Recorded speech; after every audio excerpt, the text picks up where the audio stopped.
Hi everybody, it's Mark again, and this is going to be the final video of this After the Hunt Hunter's Cuckoo Clock that was made in 1880 or thereabouts by Albert Fleig from Germany. The clock is ticking away. I had to first of all, I couldn't use the hole that was in the back of the clock because the clock is so big. I used a long screw, but the screw has to stick out further than the normal cuckoo clocks. And whoever had it previous to me has this wire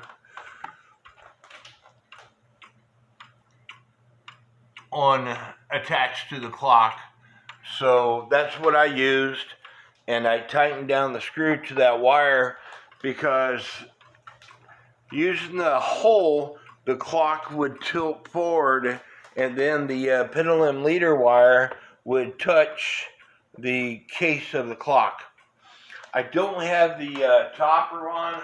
I'm going to show you what it looks like, but the topper, I got to work on the topper. The hooks that connect into these eyelets don't quite reach, but this is what the topper would look like on the clock. And Steve Fowler did such a beautiful job repairing this clock. If y'all need any work done as far as carving, please contact Steve Fowler. The man is a genius when it comes to carving, repairing clocks. As I said before, if I saw these antlers laying out in the woods on the ground, I would think that they are so magnificent that I would have thought that it came from a real deer. The man is a genius. The pendulum is not the right pendulum, as I said earlier. I have to pick that up. I'm going to go to Springfield. Steve Fowler lives in that area. I'm going to go to Springfield next month to see a friend of mine, and I'm going to pick the pendulum up from him.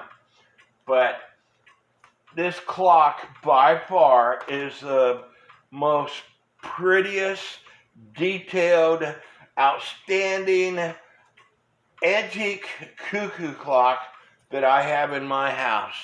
And I have a lot of cuckoo clocks. I don't have them all hung up anymore. I just got cuckoo clocks all over the place. And, this is my children's inheritance. I just got somebody tonight asking me if I would work on a clock.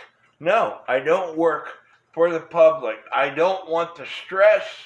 If you were to come in my house and see clock parts laying all over my house, you would understand why I don't want to work for the public. I want to fix my clocks. I'm almost 58 years of age. I have a lot of health issues.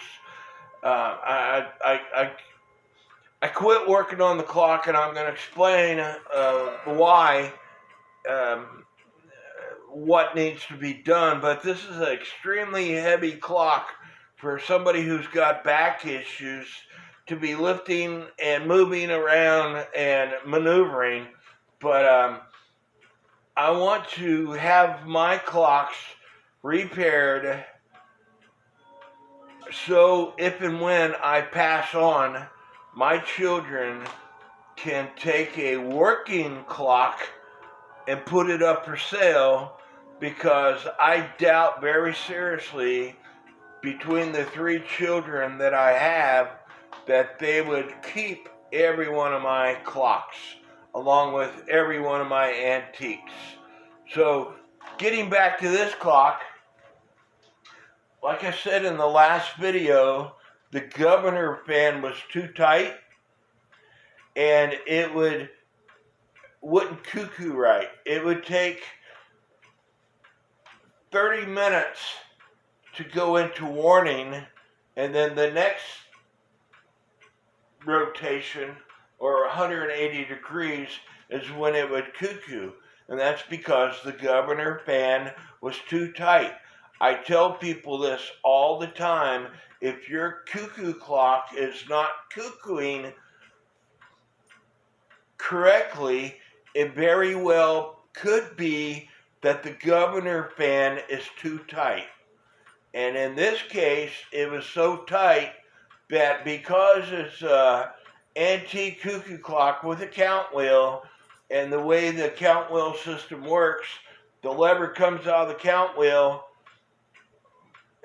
and when it goes into warning, the third wheel warning pin is supposed to do a couple of rotations, but it was only doing one rotation because the governor wheel was too tight, and it was going coo versus cuckoo.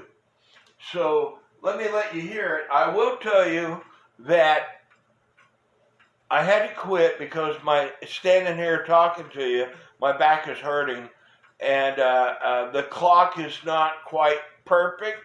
I still have some adjustments. The cuckoo bird will not come all the way out of the door, and when you adjust the lever that comes out of the count wheel, it comes out of the count wheel and it rests on the count wheel. If it's too high, when it cuckoos, the bird will come in and out of the door. So let me show it to you.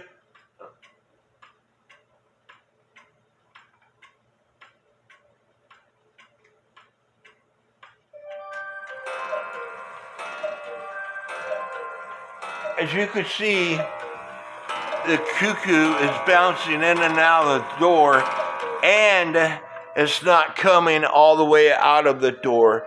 So those are the adjustments that I have to make. Steve, you are the man. I appreciate everything that you have done for me with not only this clock, but with my George Cool 1908 Hunter's Cuckoo Quail Clock. That's a clock that I'm going to work on next, and hopefully I'll do a nice video.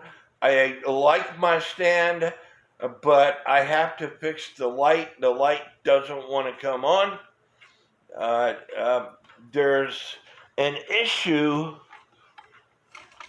in this wire. If I was to raise the wire, sometimes the light comes on.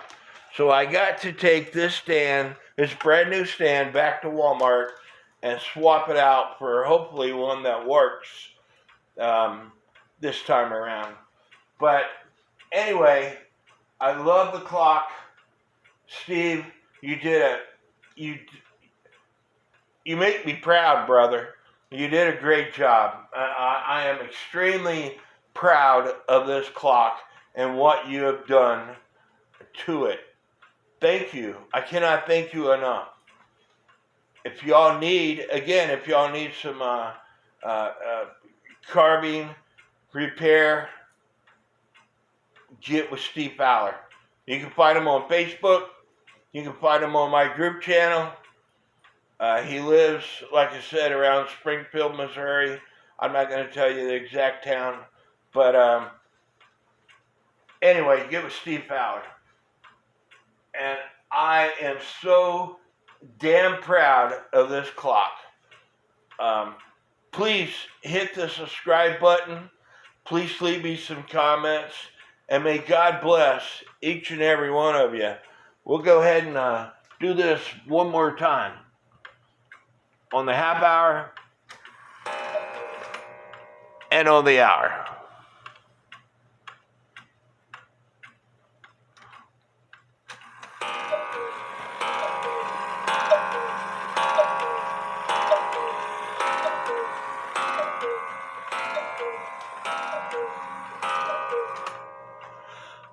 Look at the details that are in this clock.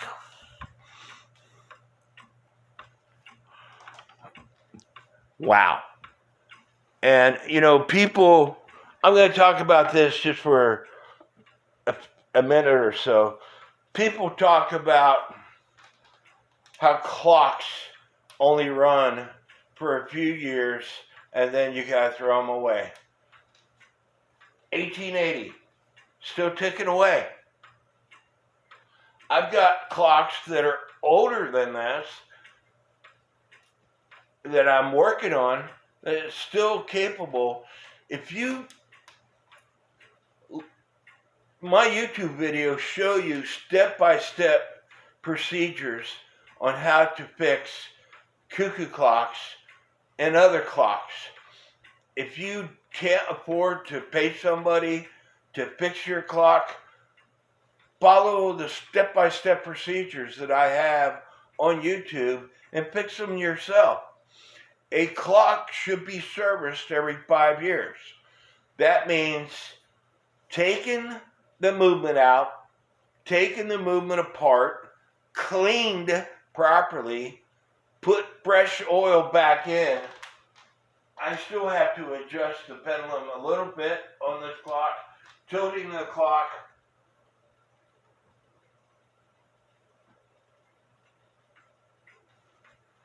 But anyway, as I was saying, if you properly service your clock, it'll last you several lifetimes. 1880, ticking away.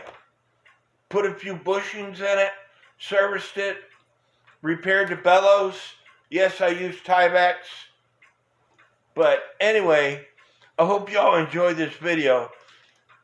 Hit the subscribe button for more exciting videos. And may God bless each and every one of you.